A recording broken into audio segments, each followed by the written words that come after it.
औरंगाबादेत 8 महिला बोगस डॉक्टरांना पकडण्यात आलेला आहे। महापालिकेच्या आरोग्य विभागाने ही कारवाई केली आहे। नरेगाव इथं 50 रुपये फी घेऊन या महिला डॉक्टर प्रॅक्टिस करत होत्या।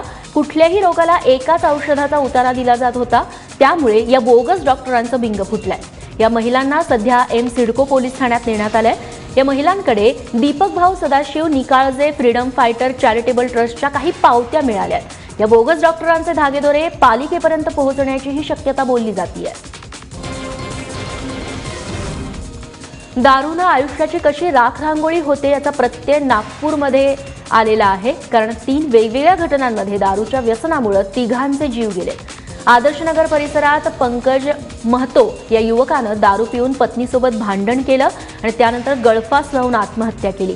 तर मानकापूर भागात दारूच्या व्यसनातून नैराश्य आल्यामुळे 32 वर्षीय निलेश बोबडेनं राहत्या घरी गळफास घेऊन आत्महत्या केली।